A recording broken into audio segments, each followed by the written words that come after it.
Hey, I'm Colonel Garuda, and today we're taking a look at the DX Chogokin Bull Taurus, which includes this Black Knight figure. Now, I have not watched Ginga Man, but I have been watching Lost Galaxy, and I finished the Magna Defender arc, and holy shit, that was depressing. However, since this is the Japanese version, I will be referring to him as the Ginga Man counterpart names. But taking this aside, here we have Magna Defender, aka Black Knight.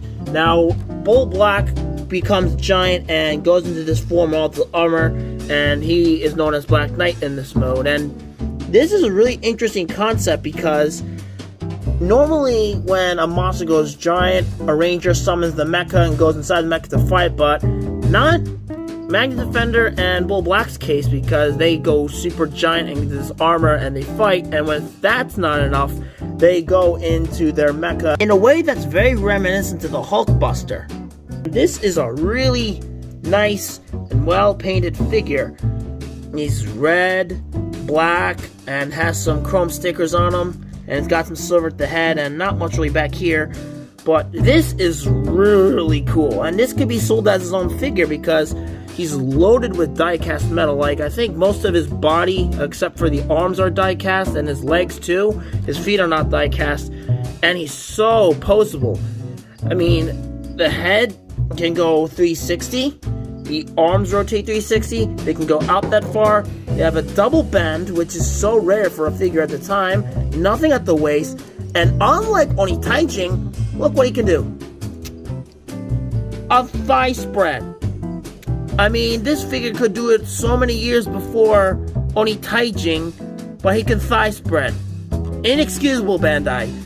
Anyway, he also has double bend at the knee, and the feet can go down for transformation purposes.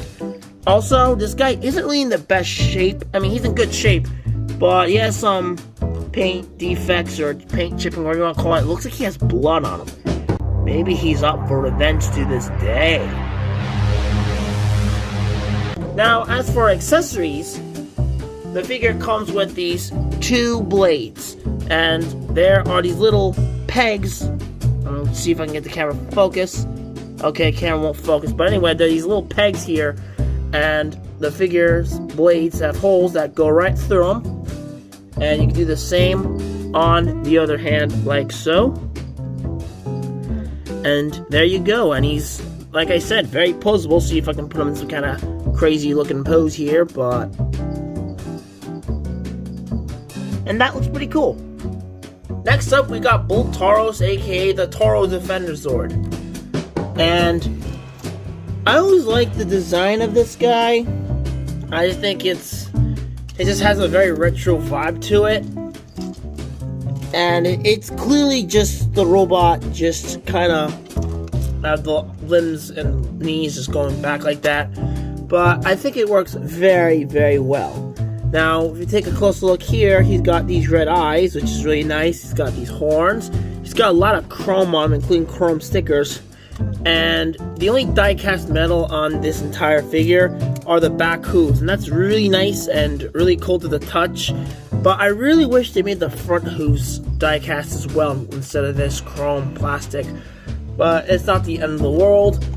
And apparently the American version has no die-cast at all on the back hooves, and instead of this gold chain, it was some kind of yellow string rope.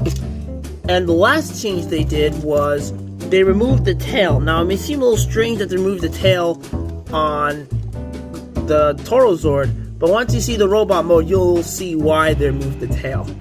Now, for articulation, the head can look down, but actually reveals the robot head, so try not to do that.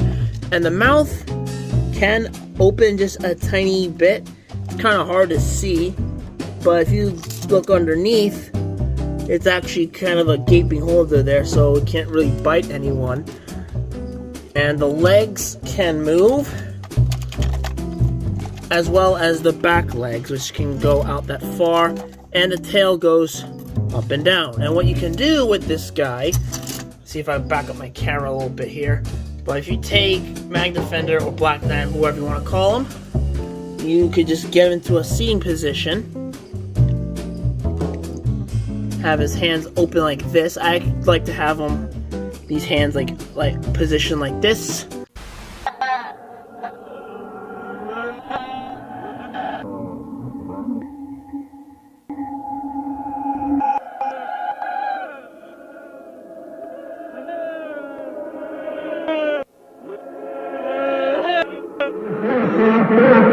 Position, like how like sit onto the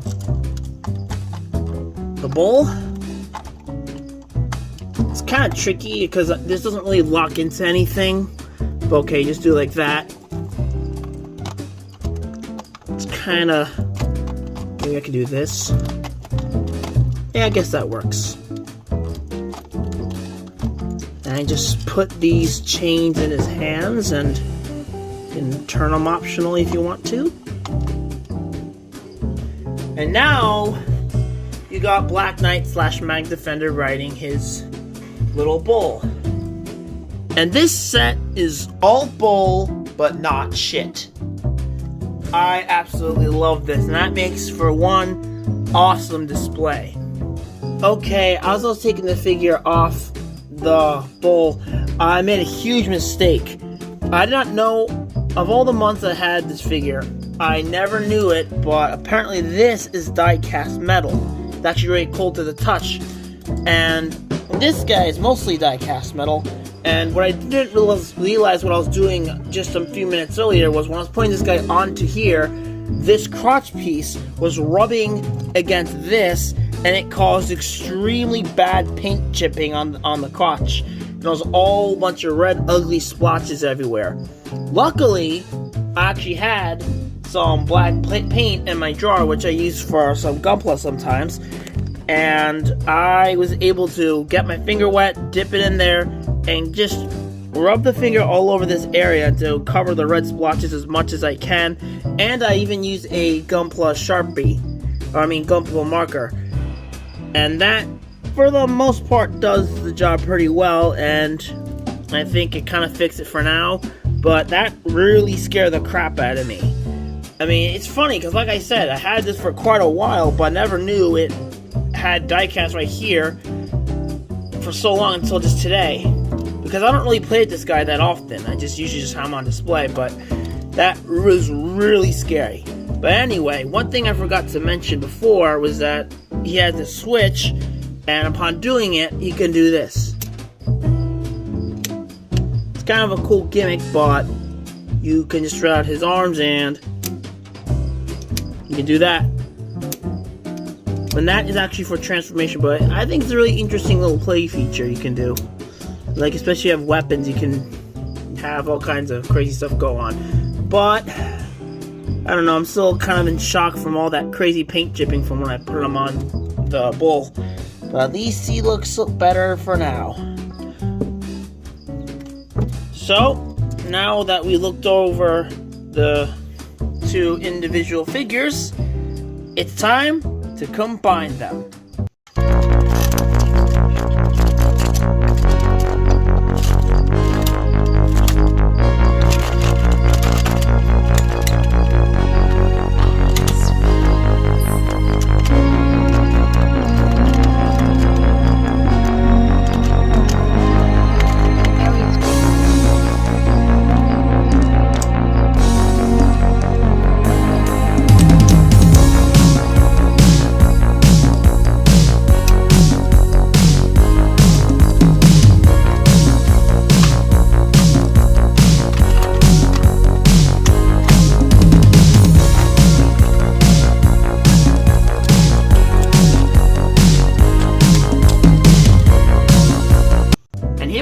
Taurus, and I just really like this guy.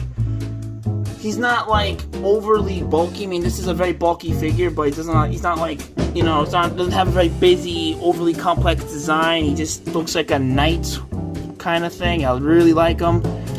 And he's also like a really roundish figure with the body. Like, he's not fat, but he's like bulky and round, and looks like he's heavily armored and just ready for battle. And I just love how this figure transforms with these like rotating parts that have the hands and feet go in and out. I just think that's just really interesting, because I don't think we've ever had a Sentai figure that's ever done that since.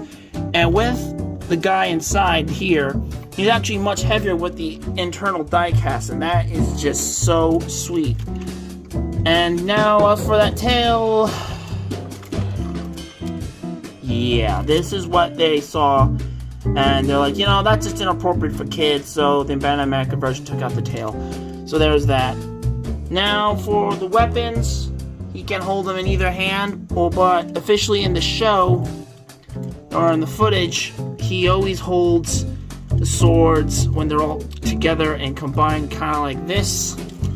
And it's like a double-bladed lance, which I think is really interesting. It also makes me think of like Darth Maul or Exar Kun. So there's that. And there you go. There's not really much to say since I already covered the bull mode where he was just basically lying down. But I just really like him. He's just very interesting. He's not my absolute favorite, but I just think he's very unique and not like something you usually see in Super Sentai. And now for some size comparisons. Here it is next to the high-grade Gundam Revive, the Robot Spirits Evangelion, the Soul of Chogokin Daltanius, and the Deluxe Galaxy Megazord. Now, if I'd recommend one over the other, it all depends on your preference, I suppose, because if you already have plenty of figures like this where it's like 5 Zords combining or something, you have enough of Zords like this and you want something more different, I'd say get this guy. Not to mention, this guy is also much cheaper and easier to find on the aftermarket. And this guy can be a little tricky to find complete, especially with these hands and the sword. But this guy, you can get him for like around $100 on eBay complete, and you think you get your money's worth with it.